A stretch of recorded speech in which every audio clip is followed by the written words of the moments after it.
আমার সামনে প্যান্ডেলের গেটে অনেক ভাইকে দাঁড়ানো দেখতেছি। আমি দাঁড়ানোর রহস্যটা বুঝি না। ওনারা কি বিদায়ের জন্য অপেক্ষা করতেছেন নাকি কিছুক্ষণ দাঁড়িয়ে থেকে শুনেই চলে যাবেন, এই জন্য বসতে চাচ্ছেন না নাকি? আসেন আসেন, একটু বসেন। আসলে এটা দিনী মাজলিসের, দিনী বৈঠকের, ইসলামী সম্মেলনের একটা আদব।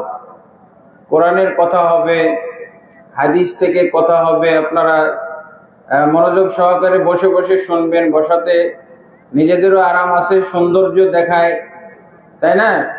একটা সৌন্দর্য তো আছে তো প্যান্ডেলের, আলহামদুলিল্লাহ। জাযাকুমুল্লাহ খায়রান।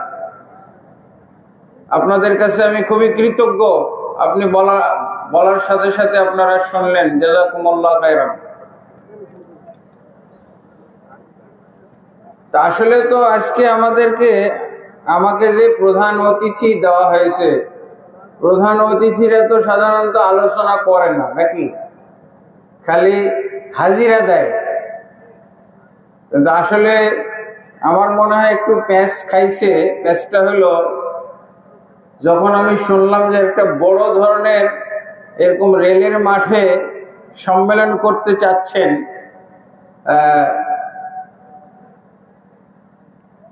তখনই আমি নিজের থেকে একটু আরো অ্যাডভান্স হইলাম। বললাম যে তাহলে রাজবাড়ির যিনি জজ, উনি আমার খুব ঘনিষ্ঠ ব্যক্তি, সহিহ আকীদা উনি পছন্দ করেন, তো ওনাকে প্রধান অতিথি দিবেন, আমি এটার দায়িত্ব নেব। এটা বলা হয়েছিল। এই জন্য আরো উৎসাহিত হয়েছিলেন ভাইয়েরা যে তাহলে বড় মাঠেই করা যায়। যদি জজ সাহেব প্রধান অতিথি হিসেবে আসেন তাহলে এখানেই করলে ভালো হবে। তো দুর্ভাগ্যক্রমে অনেকদিন যাবত তার সাথে যোগাযোগ ছিল না। ওনাকে যখন বললাম তখন উনি বলছে আমি তো পোস্টিং হয়ে গেছি কুষ্টিয়ায়। তো ভাইয়েরা তখন আমাকেই প্রধান অতিথি বানাই দিয়েছে। মানে এরকম একটা কারণ হইতে পারে। তো প্রধান অতিথির মানে তো বক্তা না, আজকে আমি বক্তা না। তাহলে তারপরও কিছু আলোচনা করব যদি আপনারা অনুমতি দেন। কিছু আলোচনা করা যায় নাকি? আমাকে তো অনেকেই চিনেন, আলহামদুলিল্লাহ। আমি অনেকবার এই রাজবাড়ি এলাকায় এসেছি এবং অনেক জায়গায় আমি মাহফিল করেছি। প্রায় 2002 সন থেকে আমি আসি, 2001 থেকেই আসা যাওয়া করি, আলহামদুলিল্লাহ।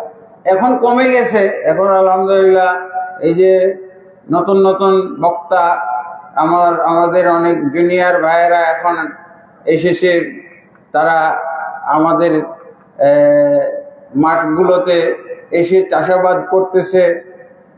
আলহামদুলিল্লাহ, খুবই ভালো লাগতেছে। যেমন মাহবুবুর রহমান মাদানী আলোচনা করলেন, সুন্দর একটা বিষয়। এই বিষয় কি গোটা রাজবাড়িতে কোথাও হয় কি না, এটা নতুন একটা বিষয়। আমি কিছুক্ষণ শুনে তারপরে কিন্তু মাদ্রাসা পরিদর্শনে গেছিলাম। মাহবুবুর রহমান যখন ও মঞ্চে উঠে তার আলোচনার ভূমিকা শুনে আমি কিন্তু আপনাদের মাদ্রাসা গেছিলাম। আল জামিয়াতুল ফুরকান আস সালাফিয়া মাদ্রাসা পরিদর্শন করে আসলাম। ছাত্র যাদেরকে পাইলাম ছোট ছোট, তাদের সাথে কিছু মত বিনিময় করলাম, ইন্টারভিউ নিলাম, প্রশ্ন করলাম। আলহামদুলিল্লাহ, খুবই ভালো লাগলো। বিশুদ্ধ উত্তর, সহিহ আকীদা উপরে প্রশ্ন করলাম, সুন্দর জবাব পাইলাম, পুরস্কারও দিয়ে আসছি। আলহামদুলিল্লাহ, পুরস্কার দিয়ে আসছি। আলহামদুলিল্লাহ 100-তে 100 নম্বরই পাইছি।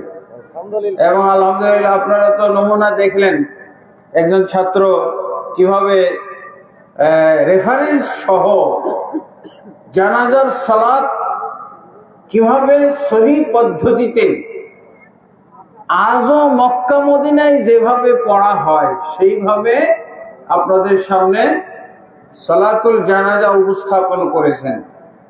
আল্লাহ তাবারক ওয়া তাআলা কাছে দোয়া করি। আল জামিয়াতুল ফুরকান আস-সালাফিয়া। তবে আমি একটা নামের ব্যাপারে কারেকশন দিয়েছিলাম, যেহেতু এই নামটা আরবি, এই জন্য আরবি ভাষা আরবি গ্রামার অনুযায়ী বিশুদ্ধ করতে হবে। একটু খালি আল শব্দটা উঠাই দিলেই বিশুদ্ধ হয়ে যাবে। কি লিখবেন? জামিয়াতুল ফুরকান আস-সালাফিয়া। আস-সালাফিয়া আর আল সালাফিয়া, এখানে আল হবে কিন্তু শুরুতে হবে না। আল জামিয়া এখানে হবে না, তো আল শব্দটা উঠাই দিলে নামটা শুদ্ধ হয়ে যায়। গ্রামাটিক্যাল দৃষ্টিতে, গ্রামার ব্যাকরণ, আরবি ব্যাকরণের দৃষ্টিতে নামটা শুদ্ধ হয়ে যায়। ঠিক আছে? তো আলহামদুলিল্লাহ, আজকে আমি একটা আপনাদের রাজবাড়িতে এই বিষয়ে আলোচনা করেছি কিনা মনে নাই, তবে এই বিষয়টা আলোচনা করতে চাচ্ছি। বিষয়টা হলো ইসলাম বুঝার ব্যাকরণ। ইসলাম বুঝার ব্যাকরণ। দেখছেন, মাদ্রাসার ক্ষেত্রে আমরা একটা ব্যাকরণ দিয়ে মাদ্রাসার নামটা শুদ্ধ করলাম। ব্যাকরণ কাকে বলা হয়? যেই বিদ্যা জানলে কি হয়, শুদ্ধভাবে লেখা যায়, পড়া যায়, আর কি, আর জানা যায়, বলা যায়, এটা তো ব্যাকরণ। আরবি তো তাই, আরবি ভাষার ব্যাকরণও এরকম।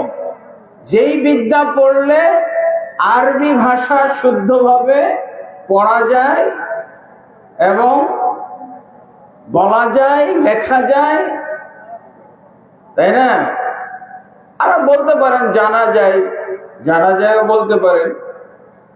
কিন্তু আজকে আমি ইসলাম সম্পর্কে যে ব্যাকরণ আলোচনা করব বলেছি, এর মধ্যে কিন্তু এই কথাটা নাই। বুঝা যায়, বিশুদ্ধভাবে পড়া যায়, বলা যায়, লেখা যায়, জানা যায়, কিন্তু কি বললাম? বুঝা যায়।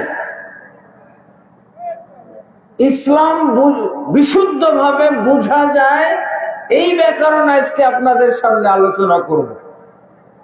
যেহেতু ব্যাকরণের একটা প্রসঙ্গ এসেছে, তো আপনারা কি এই বিষয়ে শুনতে রাজি আছেন? হ্যাঁ, ইসলাম বুঝার ব্যাকরণ। ওয়াজ মাহফিলে কি এরকম আলোচনা হইতে পারে? তো ইনশাআল্লাহ আজকে ইসলাম বুঝার ব্যাকরণ আলোচনা করা হবে।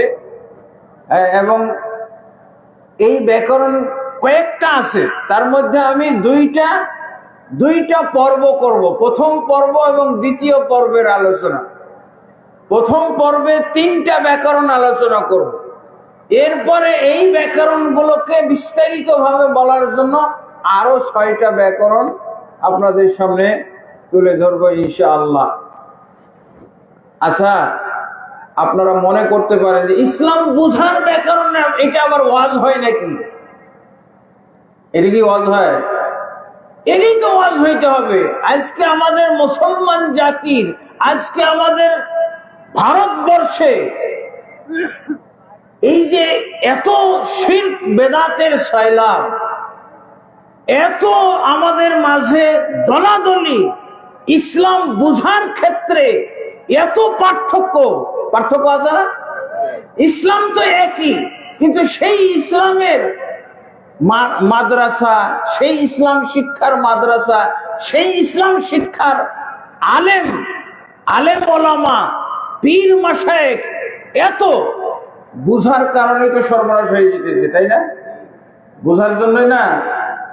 কে কিভাবে ইসলামটাকে বুঝবো, এইটার আমাদের কাছে কোনো ব্যাকরণ নাই।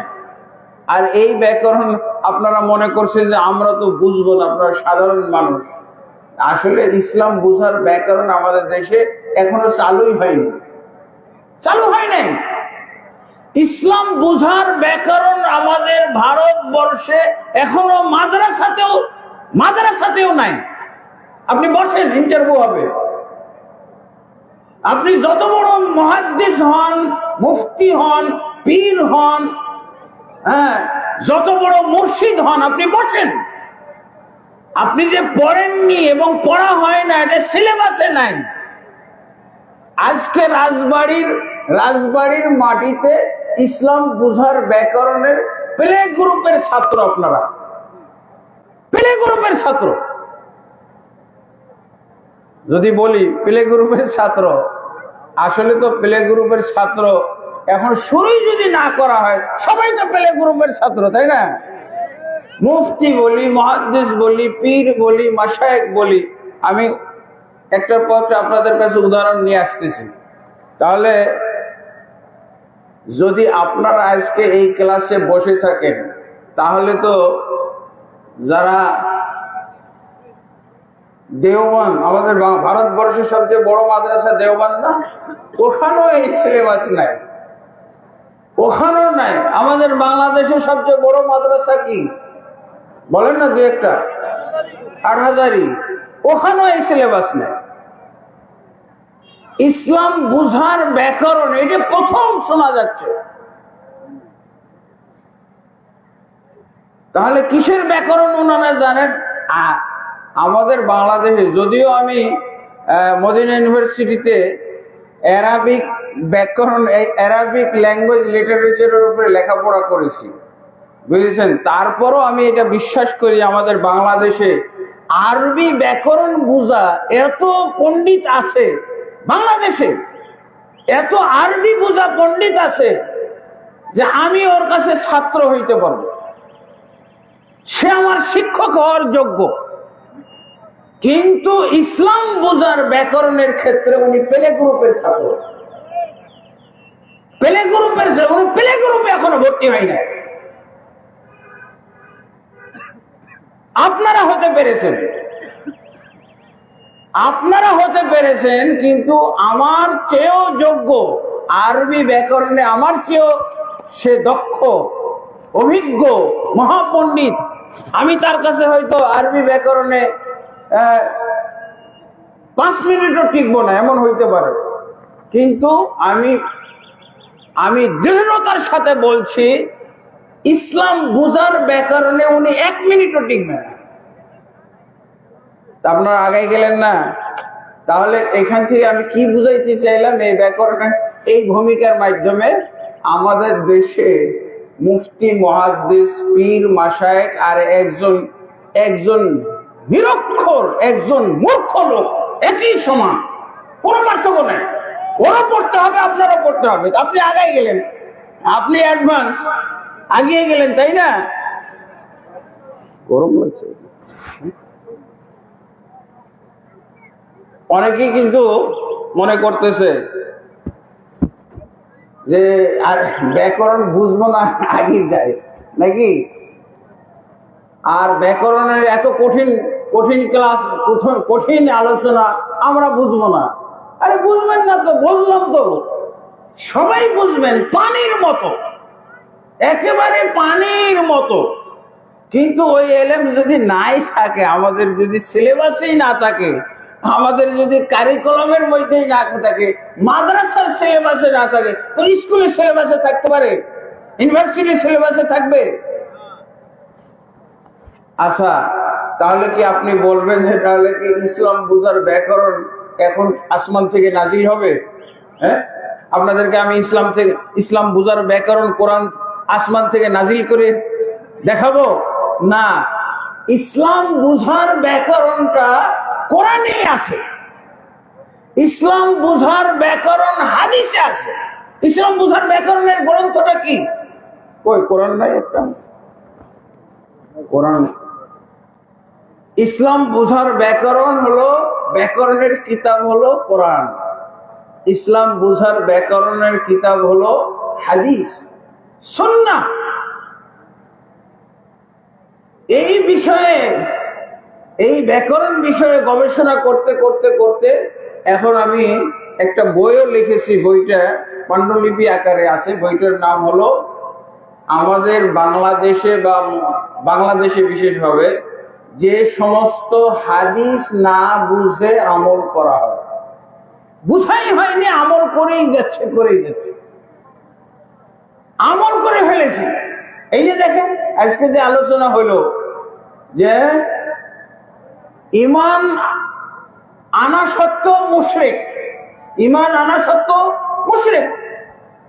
এই যে বিষয়গুলো, ইনশাআল্লাহ প্রথম ব্যাকরণটা আপনাদেরকে বলবো।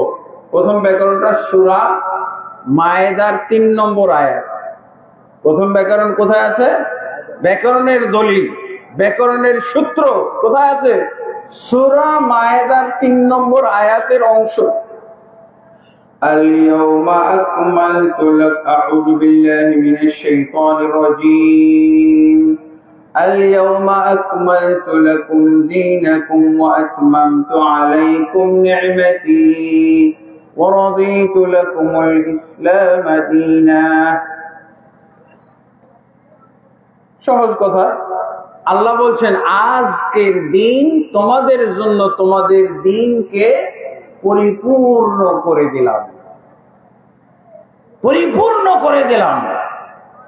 ওয়া আতমামতু আলাইকুম নি'মাতি, এবং আমার নিয়ামতটিকে সম্পূর্ণ করে দিলাম। ওয়া রাদিতু লাকুমুল ইসলাম দীনা, এবং তোমাদের জন্য তোমাদের দিনকে, তোমাদের জন্য ইসলামকে দিন ধর্মরূপে ধার্য করে আমি আল্লাহ খুশি হয়ে গেলাম। আলহামদুলিল্লাহ। তাহলে এইটা হলো গ্রাম, আল্লাহর কিতাবের মধ্যে একটা গ্রামার পাওয়া গেল, তাই না? গ্রামারটা কি? যে আল্লাহ দিনকে পরিপূর্ণ করে দিয়েছেন। এবার আমি একটা প্রশ্ন করব যে আচ্ছা, আল্লাহ যে দিন পরিপূর্ণ করে দিয়েছেন এটা কবে করেছেন? হ্যাঁ, কবে করেছেন এটা? রাসূলুল্লাহ সাল্লাল্লাহু আলাইহি ওয়াসাল্লামের জীবদ্দশায়। সাথে গরম লাগতেছে। রাসূলুল্লাহ সাল্লাল্লাহু আলাইহি ওয়াসাল্লামের জীবদ্দশায় পরিপূর্ণ হয়ে গেছে, আলহামদুলিল্লাহ। এখন রাসূলুল্লাহ সাল্লাল্লাহু আলাইহি ওয়াসাল্লাম এই আয়াতের অনুকূলে আরো কিছু হাদিস বলে গেছে। এই হাদিসটাকে আমরা ব্যাখ্যা ধরতে পারি। এই রাসূলের কোরআনের আয়াতের ব্যাখ্যা রাসূলের হাদিস, তাহলে সবচেয়ে উত্তম ব্যাখ্যা হলো না?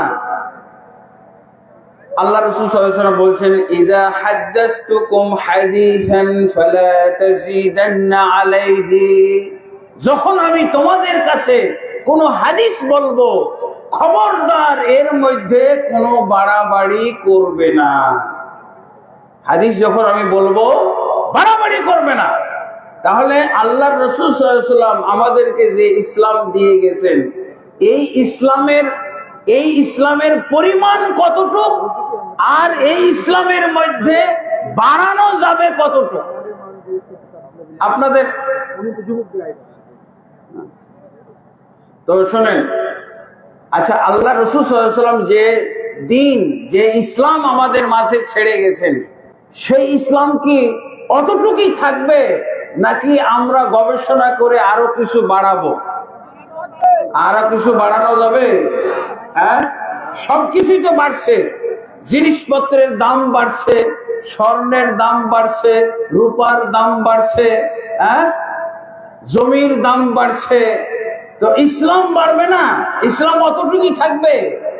হ্যাঁ, আলহামদুলিল্লাহ। তাহলে প্রথম গ্রামার আমরা পাইলাম, আল্লাহ যে ইসলাম নাজিল করেছেন, রাসূল যে ইসলাম দিয়ে গেছেন, কোরআনে যে ইসলামের নাম শুনি আমরা, কোরআনে যে ইসলামের কথা শুনি, হাদিসে যে ইসলামের কথা শুনি, এই ইসলামের ব্যাপারে প্রথম ব্যাকরণ হলো বাড়ানো যাবে না। এটা একটা ব্যাকরণ হইতে পারে না? বাড়ানো যাবে? যদি বাড়ানো যায় তাহলে রাজবাড়ির যত বড় বড় আলেম আছে, আগামীকালকে আমরা বসবো। এই রাজবাড়ির কেন্দ্রীয় মসজিদ বা কেন্দ্রীয় মাদ্রাসা কোনটা? হ্যাঁ, মাদ্রাসা ভাদুলতলা মাদ্রাসাতে আগামীকালকে বসবো বড় বড় হুজুরদেরকে নিয়ে, যে হুজুর সবকিছু বাড়ছে, স্বর্ণের দাম বাড়ছে, এমনকি বাড়ি ঘরও বাড়ছে। একজনের বাড়ি ছিল সেই মাটির দেওয়ালের বাড়ি, আজকে বিল্ডিং হয়ে গেছে। একতলা ছিল 6 তলা হয়ে গেছে। হুজুর, এখন আমরা ইসলামের মধ্যে কিছু বাড়াইতে চাই। ইসলাম কেন অতটুক থাকবে? যদি হুজুররা বলে দেয়, সিগনেচার করে দেয় যে না, ইসলামে কোনো বাড়ানো যাবে না, আল্লাহু আকবার, এটা ইসলামের জন্য কত বড় বিজয়। এটা লিখতে পারবে?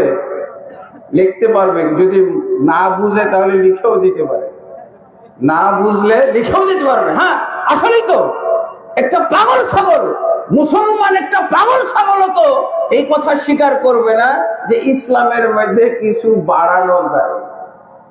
আল্লাহর ইসলাম, রাসূলের ছেড়ে যাওয়া ইসলাম, এই ইসলামের মধ্যে বাড়ানো, সবকিছু বাড়লে ইসলামের মধ্যে কিছু বাড়ানো যাবে না। যাবে? তাহলে এটা কি একটা ব্যাকরণ হইতে পারে না? আর এর মাধ্যমে ইসলাম কন্ট্রোল হবে না, নিয়ন্ত্রিত হবে। তাহলে বেদাত মানে কি? বাড়ানো জিনিসকেই তো বেদাত বলে। কি বুঝলেন? তাহলে বেদাতটা আমাদের বাংলাদেশে বেদাতের চাষাবাদ করে কারা? কারা চাষাবাদ করে? যারা ব্যাকরণ বুঝে না। যারা ব্যাকরণ, এটা কত মামুলি, কত সহজ ব্যাকরণ যে আল্লাহর ইসলামে আমি হুজুর বাড়াইতে পারবো না। কোন হুজুর বাড়াইতে পারবে? আপনাদের এলাকায় এরকম পাওয়ারফুল হুজুর আছে নাকি? এরকম বড় হুজুর আছে, বড় মুহাদ্দিস আছে, বড় পীর সাহেবের আছে? এরকম কোন হক্কানি পীর আছে যে উনি ইসলামের মধ্যে কিছু বাড়াই দিতে পারবেন? বাড়াই দিতে পারবেন? তাহলে এটা কত গুরুত্বপূর্ণ ব্যাকরণ না? পানির মতো, অথচ এটা জানি না। জানি না দেখেই তো আমরা খালি বাড়তি গুলোই পালন করি। এমন বাড়াইছি ইসলামের মধ্যে, এখন শুধু বাড়তি গুলোই আছে। ওই যে বলে না, বাজারে গিয়ে একটা ঘটনা শুনছিলাম যে ভাই, আমি যদি 1 কেজি মাছ নেই তো খাও কত পিস, বাড়তি কিছু দিবে না কেউ। তো বাড়তি দিতে চাইছে, এইটি বাড়তি দিব, বলছে এইটিতেই আমার হয়ে যাবে। আমাদের অবস্থায় আল্লাহর ইসলাম, রাসূলের ইসলাম বাদ দিয়ে আমরা বাড়তি জিনিস নিয়ে পড়ে আসি। আর হুজুর সিগনেচার করতে চায় না। হুজুর, বড় হুজুরকে বললাম যে হুজুর আমরা ইসলামের মধ্যে কিছু বাড়াইতে চাই, কিন্তু সিগনেচারের বেলায় নাই, কিন্তু কাম ঘটানোর বেলায় ঠিকই আছে। বাড়িয়ে গেছে না? আজকে এই মাঠে মজা পাচ্ছে না কেন? এই মাঠটা ভর্তি হলো না কেন? এখানে যদি নবী সালাম আলাইকা হুজুর নিয়ে আসতেন, ইল্লাল্লাহ ইল্লাল্লাহ জিকিরের যদি হুজুর আনা হইতো, গোটা মাঠ ভর্তি হয়ে যেত, একটু জায়গা পাইতো না। পাওয়া যেত, অনেক পাওয়া যেত। যদি ইল্লাল্লাহ ইল্লাল্লাহ এখনই জিকিরটা শুরু করে। হ্যাঁ,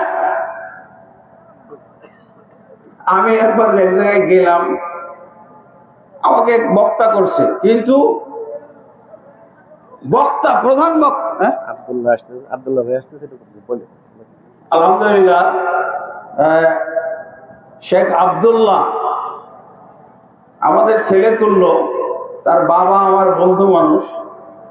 সে আব্দুল্লাহ আপনাদের আজকের প্রধান বক্তা, উনি কাছাকাছি চলে এসেছেন, কাছাকাছি চলে এসেছেন আপনারা। হ্যাঁ হ্যাঁ হ্যাঁ, যারা ওনাকে রিসিভ করে নিয়ে আসার কথা, পথ দেখায়, হ্যাঁ, তারা যেতে পারেন, তাকে রিসিভ করে নিয়ে আসেন। আলহামদুলিল্লাহ, ওনার খাওয়া দাওয়া, ওনার খোঁজ খবর রাখা, ওনার কি লাগবে, আসার পরে তো প্রয়োজন আছে না, কিছু ফ্রেশ হওয়ার ব্যাপার আছে, তো ইনশাল্লাহ। তো কি বলছিলাম? আচ্ছা ভাই, এটা কি ব্যাকরণ না? এই ব্যাকরণের কিতাব আছে? এই ব্যাকরণটা কোনো কিতাবে আছে? কিতাবে নাই। এটা কিতাবে, এটা সিলেবাসে না অন্তর্ভুক্ত করার কারণে বাড়াইতে বাড়াইতে বাড়াইতে অবস্থা, ইসলামের অবস্থা খারাপ করে ফেলছে। এখন আল্লাহর রাসূলের ছেড়ে যাওয়া ইসলামের খোঁজ খবর নেই না, আমরা বাড়তি জিনিসগুলো নিয়ে মাতামাতি করি, বাড়তি জিনিস নিয়ে পড়ে আসি। কি আল্লাহ রাসূল সাল্লাল্লাহু আলাইহি ওয়াসাল্লাম যে আমাদেরকে ইসলামটাকে কন্ট্রোল করে দিয়ে গেছেন কিসে? 5 ফরজের মধ্যে। কয়টা ফরজ? জিবরিল আলাইহিস সালাতু ওয়াস সালামের কাছে কয়টা ফরজের কথা বলেছিলেন? 5টা ফরজ না? আপনারা কয়টা জানেন? ইসলামের ফরজ কয়টা? 5টা। আগামী কালকে আমরা মিটিং বসবো, এই 5টা আর থাকবে না, 10টা করতে হবে। সিগনেচার করবে কেউ? হ্যাঁ, আপনারা সিগনেচার করবে যে সেই রাসূলের যুগ থেকে ইসলামের ফরজ 5টা থাকবে কেন? আরো বাড়ানো লাগবে। সিগনেচার করবে না, বাড়ানোর পক্ষে সিগনেচার করবে না, কিন্তু কাম ঘটাই দিছে ঠিকই। আর এটা আরো ফরজ বাড়াইছে না, মাযহাব মানা কয় নম্বর ফরজ? মাযহাব মানার ফরজটা কত? 5 নম্বরের মধ্যে আছে? 5 নম্বরের মধ্যে আছে? দেখবেন যে ওর কালেমা নিয়েও মাথা ঘামা নাই, সালাত নিয়েও মাথা ঘামা নাই, যাকাত নিয়েও মাথা ঘামাঘামি নাই, ওর সিয়াম নিয়ে অত মাথা ঘামাঘামি নাই। আমি যদি এখনই বলি যে সালাত ত্যাগ করলে কি হবে, যদি সালাত ত্যাগকারীর ব্যাপারে বিধান জানতে চান বড় হুজুরের কাছে, আমরা রাজবাড়ির বড় হুজুরের কাছে যদি সালাত ত্যাগকারীর বিধান জানতে চান, যে ব্যক্তি 5 ওয়াক্ত সালাত ছেড়ে দেয় সে কি মুসলমান না অমুসলিম না কাফের? হ্যাঁ, কিন্তু বড় হুজুর ঠিকই বলবে যে ও মুসলমান। বড় হুজুর ঠিকই বলবে যাকাত দিচ্ছে না, মুসলমান না কাফের? মুসলমান। হজ উমরা পালন করে না, সে মুসলমান না কাফের? মুসলমান। কিন্তু যদি বলেন যে হুজুর ও কিন্তু মাযহাব মানে না, কি বলবে? মুসলমান বলবে? শেষ। আসে না এরকম? এটা বাড়তি না? 6 নম্বর ফরজ ছেড়ে দেওয়াতে মুসলমান থাকছে না, কিন্তু নামাজ ছেড়ে দিলে হুজুরের কাছে মুসলমান। আমাদের একটা বই আছে সালাত ত্যাগকারীর বিধান, এই বইটা আপনারা পাইছেন? আমার বইগুলো আলহামদুলিল্লাহ আমার গাড়িতে আছে, যে আব্দুল মালিক ভাই উনি দায়িত্ব নিছেন আমার বইগুলো প্রচার করেন। হ্যাঁ, সালাত ত্যাগকারীর বিধান, নামাজ ছেড়ে দিলে যে একজন মুসলমান কাফের হয়ে যায়। এবং ইসলাম, আল্লাহ রাসূল সাল্লাল্লাহু আলাইহি ওয়াসাল্লাম, জিবরিল আলাইহিস সালাতু ওয়াস সালাম উভয় মিলে মিটিং করে সাহাবীদের সম্মেলনে এটা সিদ্ধান্ত পাকাপোক্ত হয়ে গেছে যে ইসলাম হলো 5 ফরজের নাম, কালেমা, নামাজ বা সালাত, তারপরে যাকাত, সিয়ামে রমজান, হজ বাইতুল্লাহিল হারাম। এই 5টা ফরজ হলো ইসলাম। 6 নম্বর ফরজ আল্লাহ রাসূল বলেননি। কিন্তু আমাদের সমাজে যেই হুজুররা ইসলাম বাড়াইতে চায় না, ঠিকই 6 নম্বর ফরজ নিয়ে বেশি মাতামাতি করে। আমরা বলছি নামাজ ছেড়ে দিলে কাফের হয়ে যায়, মুরতাদ হয়ে যায়, আর ওরা বললে যে নামাজ ছাড়লেও কাফের মুরতাদ হয় না, মাযহাব ছেড়ে দিলে মুরতাদ হয়ে যায়। ইন্না লিল্লাহি ওয়া ইন্না ইলাইহি রাজিউন। এটা গ্রামার না বুঝার কারণে হয়েছে না? গ্রামার না বুঝার কারণে হয়েছে। হ্যাঁ, তারপরে আরেকটা বিষয় আমরা বলতে পারি যে আল্লাহ রাসূল সাল্লাল্লাহু আলাইহি ওয়াসাল্লাম যা আমাদেরকে দিয়ে গেছেন এর মধ্যে কি কমানো যাবে? ফরজগুলো কি কমানো যাবে? রাসূলুল্লাহ সাল্লাল্লাহু আলাইহি ওয়াসাল্লাম ইসলাম আমাদেরকে যা দিয়ে গেছেন এর মধ্যে কমানো যাবে না। এটা একটা ব্যাকরণ না? কমানো যাবে না। আসেন কালকে মিটিং করি আমরা বড় বড় মাদ্রাসায়, কেন্দ্রীয় মসজিদে বড় বড় হুজুর দিয়ে মিটিং করি যে হুজুর বর্তমান যুগের মানুষ খুব ব্যস্ত, একটু ইসলাম কাটছাট করা লাগবে, কিছু কমানো হবে। আসেন সিগনেচার আমরা পাস করব, কিছু কমাবো, কমিয়ে আমরা সিগনেচার করব সবাই মিলে, আজকে থেকে ইসলাম কাটছাট করা হলো, আজকে এতটুকু মানলেই চলবে। সিগনেচার করবে? তাহলে কেন করবেন? তাহলে কিভাবে আমরা যেখানে রাজি হচ্ছি না যে ইসলাম কিছু কমানো যাবে, তাহলে 5 ফরজের ইসলাম আমাদেরকে পালন করতে হবে। আমাদের বাংলাদেশে এই ব্যাকরণ না জানার কারণে আল্লাহ রাসূল সাল্লাল্লাহু আলাইহি ওয়াসাল্লাম সংখ্যা দিয়ে যদি কোনো ইসলামের নিয়ম নীতি বেঁধে দেন, নিয়ন্ত্রণ করেন, ওই সংখ্যা পূর্ণ না করা পর্যন্ত সেই ইবাদত, সেই আমলটা আল্লাহর কাছে গ্রহণযোগ্য হবে না। সংখ্যা কমাইতে পারবেন না আপনি? সংখ্যা কমাইতে পারবেন? আল্লাহ রাসূল সাল্লাল্লাহু আলাইহি ওয়াসাল্লাম যেমন ইসলামের 5টা রুকনের কথা বলেছেন, আপনি 4টা রুকনের কথা বলতে পারবেন না। হ্যাঁ, গরিবদের জন্য, যারা গরিব দরিদ্র তাদের জন্য যাকাত আর হজ নাই, কিন্তু বাকি 3টা সবার উপরে ফরজ। আপনি বাড়াইতে পারবেন না, গরিবদের উপরে আপনি হজ ফরজ এটা বলতে পারবেন না, গরিবদের উপরে যাকাত ফরজ এটা আপনি বলতে পারবেন না। তেমনি ভাবে আপনি নামাজ কমাইতে পারবেন না, নামাজ কমাইতে পারবেন না। এই জন্য কোন ব্যক্তি বেনামাজি হওয়ার জন্য এক ওয়াক্ত নামাজ যদি কমাই দেয় সেই বেনামাজি। ইসহাক বিন রাহওয়ে, ইমাম বুখারী রাহমাতুল্লাহ আলাইহির উস্তাদ ইসহাক বিন রাহওয়ে বলছেন যে আমার আল্লাহ রাসূলের যুগ থেকে আমার যুগ পর্যন্ত কোন ব্যক্তি যদি এক ওয়াক্ত নামাজ বিলম্ব করতো, এক ওয়াক্ত নামাজ না পড়ে পরবর্তী ওয়াক্ত চলে আসতো, তাহলে ওই ব্যক্তিকে কাফের ধরা হইতো, ওই ব্যক্তিকে কাফের ধরা হইতো। তাহলে কমানো যাবে না। আল্লাহ রাসূল সাল্লাল্লাহু আলাইহি ওয়াসাল্লাম যা আমাদেরকে ইসলামের মৌলিক বিষয়গুলো, ফরজ বিষয়গুলো, অবশ্য কর্তব্য যে বিষয়গুলো বলে দিয়েছেন, এর মধ্যে কমানো যাবে না। এমনকি নফলের মধ্যেও কমাইতে পারবো না। নফলের মধ্যে যেমন ধরেন যে আমরা যেটা বলতেছি আফদালুল যিকরি লা ইলাহা ইল্লাল্লাহ, উত্তম জিকির হলো লা ইলাহা ইল্লাল্লাহ। উত্তম জিকির কি লা ইলাহা ইল্লাল্লাহ নাকি ইল্লাল্লাহ ইল্লাল্লাহ? হ্যাঁ, তো উত্তম এই যে ইল্লাল্লাহ ইল্লাল্লাহ জিকির, এটা কি পরিপূর্ণ নাকি নাকি কম? কমানোর অধিকার দিল। এই জন্যই তো বলছিলাম যে গ্রামার না জানার কারণে যত বেদাত, ইসলামের মধ্যে ঝামেলা সৃষ্টি হয়েছে এই ইসলাম না বুঝার ব্যাকরণের কারণে। কমানো যাবে না। আল্লাহ রাসূল সাল্লাল্লাহু আলাইহি ওয়াসাল্লাম স্পষ্ট বলে দিয়েছেন আফদালুল যিকরি লা ইলাহা ইল্লাল্লাহ, সর্বোত্তম জিকির হলো লা ইলাহা ইল্লাল্লাহ। এটা হলো পরিপূর্ণ জিকির। এই পরিপূর্ণতাটাকে আপনি ভাঙতে পারবেন না, ঘটাইতে পারবেন না, কমাইতে পারবেন না। কোথায়? রাসূলুল্লাহ সাল্লাল্লাহু আলাইহি ওয়াসাল্লাম সাহাবীদেরকে এইভাবেই শিক্ষা দিয়েছিলেন যে তিনি ইসলাম সম্পর্কে যা বলবেন, ইবাদত এবং আমল সম্পর্কে যা বলবেন, এর মধ্যে কমানো যাবে না, বাড়ানো যাবে না। এক সাহাবীকে আল্লাহ রাসূল সাল্লাল্লাহু আলাইহি ওয়াসাল্লাম ইসলাম সম্পর্কে বলেছিলেন বা জান্নাতে যাওয়ার ব্যবস্থাপত্র বলেছিলেন, জান্নাতে কি কি কাজের মাধ্যমে যেতে পারবে। তো আল্লাহ রাসূল ওই ইসলামের রুকনগুলো, ইসলামের ফরজগুলো বলেছিলেন। তারপরে ওই সাহাবী কি বলেছিলেন? লা আযীদু আলা হাযা ওয়ালা আনকুসু। হে আল্লাহ রাসূল, আপনি যা বলে দিলেন এর মধ্যে কমও করব না, বেশিও করব না। দেখছেন রাসূল সাল্লাল্লাহু আলাইহি ওয়াসাল্লামের কাছ থেকে কি ব্যাকরণ শিখেছিল সাহাবায়ে কেরাম। আল্লাহ রাসূল সাল্লাল্লাহু আলাইহি ওয়াসাল্লাম যা বলবেন ইবাদতের ব্যাপারে, ফরজের ব্যাপারে, মৌলিক ইবাদতের ক্ষেত্রে যা বলবেন, বাড়ানো যাবে না, কমানো যাবে না। যদি বাড়ায় তাহলে কি হবে? আল্লাহর ইসলাম থাকবে না। তখন ওটা কি হবে? হুজুরদের ইসলাম, ও রাজবাড়ির ইসলাম হলো।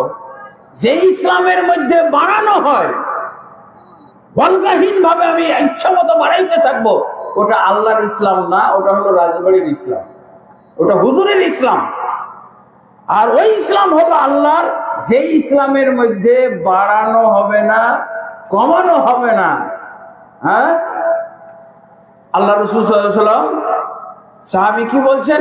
লা আযীদু আলা হাযা ওয়ালা আনকুসু ইয়া রাসূলুল্লাহ, আপনি যা বলে দিলেন এর মধ্যে আমি বাড়াবো না, কমাবো না। বলছিল এই বাড়াবো না, কমাবো না, এরকম যদি আপনার ইসলাম পালন হয়, তাহলে আপনার জন্য এই দুনিয়াতে আল্লাহ রাসূল সাল্লাল্লাহু আলাইহি ওয়াসাল্লাম জান্নাতের গ্যারান্টি দিয়ে দিয়েছেন। আল্লাহু আকবার। জান্নাতের গ্যারান্টি দিয়ে দিয়েছে যারা ইসলামকে ব্যাকরণ অনুযায়ী মানবে। ব্যাকরণটা কি? বাড়ানো যাবে না, কমানো যাবে না। তাহলে ব্যাকরণ অনুযায়ী যদি আমরা সঠিকভাবে ইসলাম বুঝার ব্যাকরণ বাস্তবায়ন করি, তাহলে জান্নাতের গ্যারান্টি আছে। কিন্তু যে ইসলামের মধ্যে বাড়তি আছে, কমতি আছে, এটার জান্নাতের কোনো গ্যারান্টি নেই, জাহান্নামের গ্যারান্টি আছে। জাহান্নামের গ্যারান্টি আছে।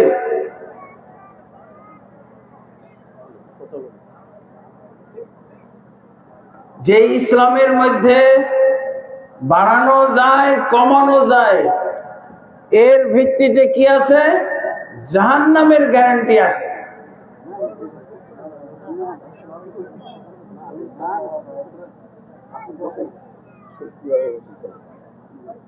বসো। তাল আলহামদুলিল্লাহ।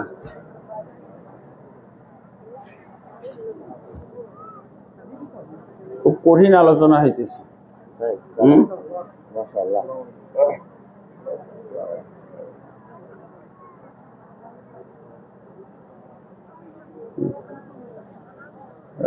আব্দুল্লাহ আছে,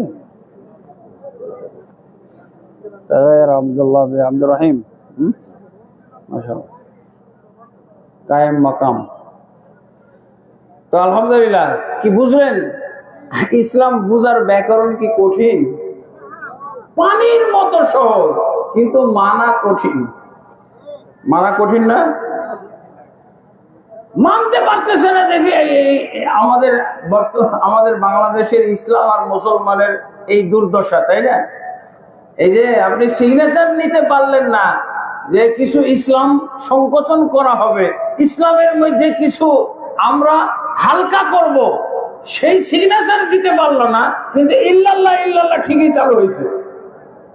ইল্লাল্লাহ চালু করলো, এটা ইসলামের মধ্যে একটা জিকিরের মধ্যে সংকোচন করা হলো না। সংকোচন করার কোন উপায় আছে? রাসূলুল্লাহ সাল্লাল্লাহু আলাইহি ওয়াসাল্লাম আর একটা হাদিস বলে আমি শেষ করব। যেহেতু আজকে প্রধান আলোচক চলে এসেছে, তো আমি আর বেশি আলোচনা করব না, অল্প একটু সালাতের ব্যাপারে একটা শুধু হাদিস আপনাদের সামনে তুলে ধরবো। সেটা হলো ইমাম আজুরি রহমতুল্লাহ আলাই আশ-শরিয়া নামক গ্রন্থের মধ্যে হাদিসটা এনেছেন। আল্লাহ রাসূল, এই যে আমরা হাদিস পড়ি না, আমাদের কাছে তো একবারে মামুলি এই হাদিসগুলো। সাল্লু কামা রাআইতুমুনি উসাল্লি, তোমরা আমাকে যেভাবে সালাত পড়তে দেখো এইভাবে সালাত পড়ো। এই হাদিসটা আপনাদের সবার মুখস্থ না? তা আল্লাহ রাসূল সাল্লাল্লাহু আলাইহি ওয়াসাল্লাম এক সাহাবীকে দেখতেছেন যে রাসূলের মতো সালাত পড়ছে না। এক সাহাবীকে আল্লাহ রাসূল কি দেখলেন? যে রাসূলের মতো সালাত পড়ছে না। কিসের মতো সালাত পড়ছে? আমাদের দেশের কোন হুজুরের মতো, আমাদের দেশ কোন হানাফি মাযহাব মতো, শাফিঈ মাযহাব মতো, হাম্বলি মাযহাব মতো পড়তেছে না। আল্লাহর রাসূলের মতো পড়ছে না, তার অর্থ হলো সাহাবী পদ্ধতিতে পড়তেছে। রাসূলের যুগে তো দুইটাই পদ্ধতি থাকবে, একটা হলো নবী পদ্ধতি আর একটা সাহাবী পদ্ধতি। তৃতীয় আর কোন পদ্ধতি থাকার সুযোগ আছে? তাবেঈ পদ্ধতি তো থাকার কথা না। তো সাহাবী নামাজ পড়তেছে নবীর পদ্ধতি না, তার নবীর পদ্ধতিতে বাদ গেলে ওটা কি সাহাবী পদ্ধতি না? সাহাবী পদ্ধতিতে পড়ছে। আল্লাহ রাসূল সাল্লাল্লাহু আলাইহি ওয়াসাল্লাম বললেন, এটা প্রসিদ্ধ হাদিস, আপনারা সবাই অনেকবার শুনেছেন। আল্লাহ রাসূল সাল্লাল্লাহু আলাইহি ওয়াসাল্লাম এই সাহাবীকে বললেন, ইরজি ফাসাল্লি ফাইন্নাকা লাম তুসাল্লি, এই সাহাবী তুমি ফিরে যাও, আবার সালাত পড়ো, তোমার সালাতটা মোটেও হয়নি, মোটেও হয়নি তোমার সালাত। কেন হয়নি? ওই যে আল্লাহ রাসূল বলছেন না, তোমরা আমাকে যেভাবে সালাত পড়তে দেখো এইভাবে সালাত পড়বে। আবু বকরকে যেভাবে সালাত পড়তে দেখো এইভাবে না। আবু বকর রাদিয়াল্লাহু আনহুর কি নিজস্ব কোনো পদ্ধতি ছিল? আবু বকর রাদিয়াল্লাহু আনহুর দাম এত কেন? রাসূলকে অনুসরণ করতেন, রাসূলের পদ্ধতি মেনে উনি আমল করতেন, এই জন্য আবু বকর রাদিয়াল্লাহু আনহু এত দাম।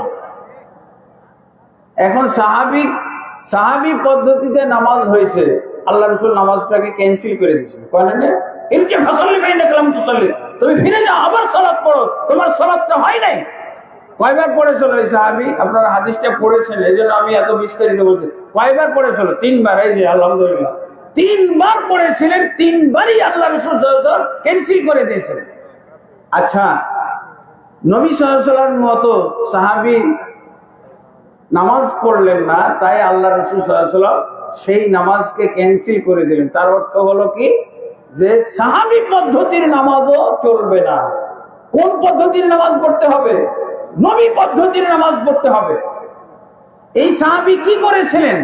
এই সাহাবী ওই যে ব্যাকরণে ভুল ছিল, কমায়া কমায়া পড়ছে। রাসূল সাল্লাল্লাহু আলাইহি ওয়াসাল্লাম যেভাবে শিক্ষা দিয়েছিলেন, সেই সালাতের মধ্যে অনেক ঘাটতি ছিল, নিয়মের অনেক ঘাটতি ছিল। আল্লাহ রাসূল সাল্লাল্লাহু আলাইহি ওয়াসাল্লাম শুধু সালাত বাতিল করেননি। আমি যেই হাদিসটা বলতে চেয়েছিলাম, একজন সাহাবী রাসূল সাল্লাল্লাহু আলাইহি ওয়াসাল্লামের সাথে সামনে সালাত করছে, লা ইউতিম্মু রুকুআহু ওয়া লা সুজুদাহু। আল্লাহ রাসূল সাল্লাল্লাহু আলাইহি ওয়াসাল্লাম এক সাহাবীকে সালাত করতে দেখছেন, সেই সালাতটার মধ্যে রুকু সে পরিপূর্ণভাবে করছে না। পরিপূর্ণ রুকু করছে না তার অর্থ কি? ত্রুটিপূর্ণ। পরিপূর্ণ মানে পরিপূর্ণ করছে না তার অর্থ হলো ত্রুটিপূর্ণ, ঘাটতি। হাফ রুকু বলেন না, হাফ রুকু জানেন আপনারা? এখন তো আমি বসে আছি, দেখাইতে পারবো না হাফ রুকু কাকে বলা হয়। মানে ওনার সময় নেই পুরোপুরি বাঁকা হওয়ার, একটু খালি মহিলাদের মতো রুকু। আপনাদের এলাকায় মহিলাদের আলাদা নামাজ আছে না? হ্যাঁ, নবী সাল্লাল্লাহু আলাইহি সাল্লাম তো সাহাবী পদ্ধতি ক্যান্সেল করে দিলেন, অথচ আমাদের যুগে আমরা হানাফি পদ্ধতি, শাফি পদ্ধতি, হাম্বলি পদ্ধতি, শিয়া পদ্ধতি, সুন্নি পদ্ধতি, এমনকি আমরা পদ্ধতির ক্ষেত্রে জেন্ডার বানাইছি, মহিলা পদ্ধতি, পুরুষ পদ্ধতি। আমাকে অনেক জায়গায় বলছে যে কি মহিলার মতো করে নামাজ পড়ে কেন? আপনারা শুনছেন কি না জানি না। হ্যাঁ, আমি এক আরব আলেমকে নিয়ে এক মসজিদে ঢুকেছি, নামাজ পড়ছি। তো একজন মুসলিম উত্তরা 4 নম্বর সেক্টর, উনি আমাকে ডাকছে যে আমি উত্তরা 4 নম্বর সেক্টরে মসজিদের পাশে বাসা ভাড়া নিয়েছি, তো এই মসজিদে আমি একটা দাস দেব, তুমি অনুবাদ করো। তো আমি আসছি অনুবাদ করার জন্য। মাগরিবের নামাজ পড়েছি। উত্তরাওয়ালাদের সবারই তো টাকা বেশি, টাকা বেশি থাকলে পরোয়া করে না, সবার বিরুদ্ধে। হুজুরকে তো মানুষই মনে করে, হুজুর মানে টাকাওয়ালা হইলে হুজুরদের তো মানুষই মনে করে, তাই না? তো ওই মেহমান, আমি ওনার অন্য কাতারে আছি, তো ওই আরব আলেম ওনাকে দেখে বলতেছে, চেহারা সুরত আলেমের মতো লাগে কিন্তু নামাজ পড়তে জানে না, মহিলার মতো নামাজ পড়ে। গোটা মসজিদের মধ্যে হইছে শুরু করে দিয়েছে লোকটা, মনে হয় জীবনের প্রথম এরকম নামাজ দেখতেছে। বলতেছে দেখতে আলেম মনে হয় কিন্তু নামাজ পড়তে জানে না, মহিলার মতো করে পড়ে। নাউজুবিল্লাহ। তা আমি এর হইছে শুনে আমার মিজাজটা খারাপ হয়ে গেছে। তারপরে খালি নামাজের মধ্যে নড়াচড়া করে, ওই যে রফুল এজেন করে, এটাকে বলতে নড়াচড়া করে, খালি নড়াচড়া। নামাজের মধ্যে নড়াচড়া করে আর মহিলার মতো নামাজ পড়ে। তা উনি তো কিছু বুঝে না, বাংলা বুঝে না, উনি খালি তার কথা শুনে বুঝতেছে যে কি যেন বকতেছে, তো হাসতেছে, আমি বললাম যে এই শোনেন, আপনার ইমামকে জিজ্ঞেস করেন, এই যে আরব ব্যক্তি, উনি আরব, উনি বাংলায় কথা বলতে পারেন, আপনার টাকা আছে দেখেই ওনার বিরুদ্ধে এরকম আপনি মন্তব্য করতেছেন। আপনার ইমামকে জিজ্ঞেস করেন, উনি যেভাবে নামাজ পড়েছে ওই নামাজ হাদিসে আছে কিনা জিজ্ঞেস করেন ইমামকে। ইমাম বলছে যে এটাও ঠিক ওটাও ঠিক, তাও তো চলে, বুঝছেন না? কিন্তু অনেক ফিতনাবাজ ইমাম আছে, বুঝে না এটা চলে না, এটা হলো কি লামাজহাবীদের নামাজ, এটা লামাজহাবীদের নামাজ। হ্যাঁ, আলহামদুলিল্লাহ। তো বুঝছেন তো, আমি খালি এই হাদিসটা তর্জমা করতে, রাসূলুল্লাহ সাল্লাল্লাহু আলাইহি ওয়াসাল্লাম দেখতেছেন সাহাবীকে লা ইউতিমু রুকুআহু, হাফ রুকু হাফ সিজদা করতেছে। হাফ রুকু বুঝেন তো, বুঝালাম ওইটা। আর হাফ সিজদা, কতজন মুসল্লিকে দেখবেন, একে নামাজে দেখলে বুঝবেন ও কত ব্যস্ত মানুষ। রুকুই হাফ করে ফেলছে, সিজদা হাফ করতেছে। অবশ্য আমাদের কিতাবেও লেখা আছে, নুরুল আনোয়ার কিতাবে লেখা আছে, সিজদা হলো ওয়াজউল জাবহা আলাল আরদ, মানে জমিনে খালি কপালটা ঠেকাইলেই সিজদা হয়ে যাবে। এটা কিতাবের সিজদা হয়ে গেল, হাদিসেরটা হইল না। আল্লাহ রাসূল সাল্লাল্লাহু আলাইহি ওয়াসাল্লাম দেখতেছেন এই সাহাবীকে লা ইউতিমু রুকুআহু, এই রুকু পুরা করতেছে না, সিজদাটাও পুরা করতেছে না।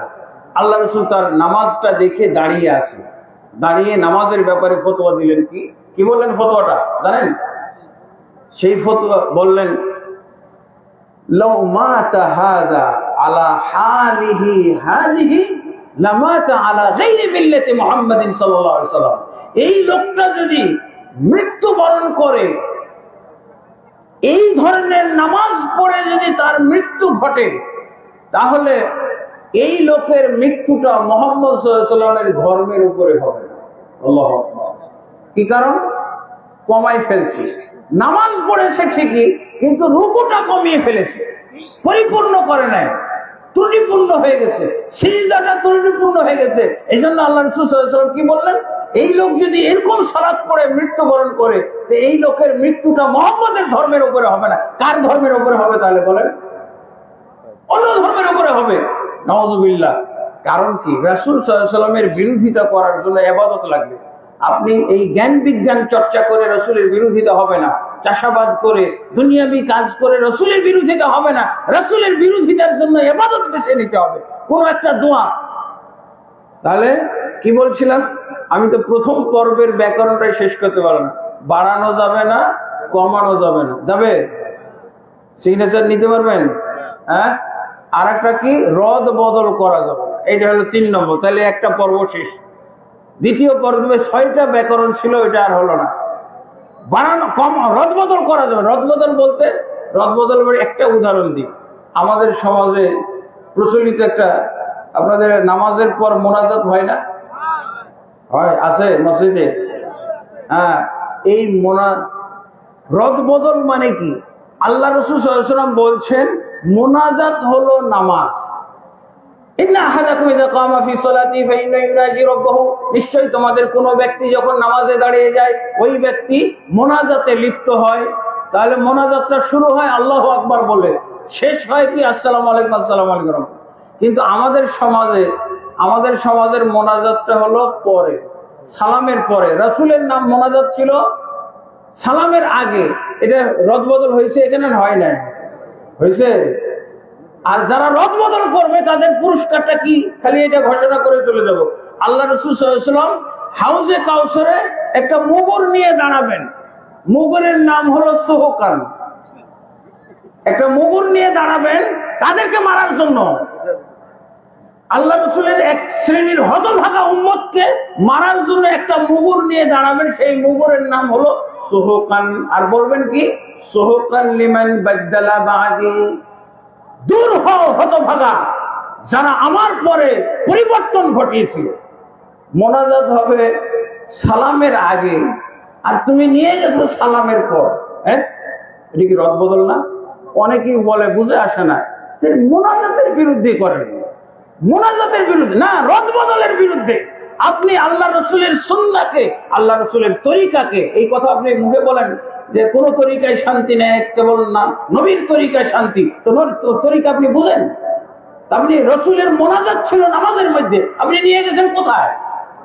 হ্যাঁ, আল্লাহ রসুল নামাজের পরে জিকির আজকার করেছেন। জিকির আজকার, মোনাজাত না। মোনাজাতের জায়গা হলো সালাত।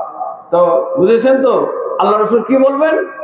সুহুকান লিমান বাদদালা বাদি। আরেক হাদিস আছে সুহুকান লিমান গায়্যারা বাদি। আমার পরে যারা পরিবর্তন ঘটিয়েছিল আমার শরীয়তের, তারা দূর হও, দূর হও। আল্লাহ তাবারক ওয়া তাআলা আমাদেরকে পরিমিতভাবে রাসূল সাল্লাল্লাহু আলাইহি ওয়াসাল্লামের ছেড়ে যাওয়া সুন্নাহ অনুযায়ী, এগুলোকে সবগুলোকে সুন্নাহ বলা হয়। এই যে ব্যাকরণ আলোচনা করলাম, এগুলো হলো সব সুন্নাহর আওতায়। তা আলহামদুলিল্লাহ, আজকে আমি এখানেই শেষ করছি। এমনি তো প্রধান অতিথির আলোচনা সংক্ষিপ্ত হয়, আবার এরকম কোনো ওয়াজমূলক হয় না। আমি তারপর আপনাদের সামনে যে আলোচনা করেছি এবং আপনারা সময় দিয়েছেন, এই জন্য আপনাদেরকে ধন্যবাদ জানাই এবং আল্লাহর কাছে দোয়া করি আল্লাহ তাবারক ওয়া তাআলা আমার এই আলোচনায় যেন বরকত দান করেন, আমাকে আমার ইলমে বরকত দান করেন এবং আমাকে আমল করার তৌফিক দান করেন। অতঃপর আপনাদেরকে আল্লাহ আমল করার তৌফিক দান করেন। আল্লাহুম্মা আমিন। আস্তাগফিরুল্লাহ লি ওয়া লাকুম ওয়া লিসাইরিল মুসলিমিন ফাস্তাগফিরুহু ইন্নাহু গফুরুর রহিম। আসসালামু আলাইকুম ওয়া রাহমাতুল্লাহি ওয়া বারাকাতুহু। সুবহানাকাল্লাহুম্মা চা খাবো। মাশাআল্লাহ, জাযাকাল্লাহু খাইরান। সাহেব অতি গুরুত্বপূর্ণ আলোচনা পেশ করলেন। বাসার দিকে যাবেন না? আমরা ঠিক আছে। দীর্ঘক্ষণ যার জন্য অপেক্ষা করছি, হয়তো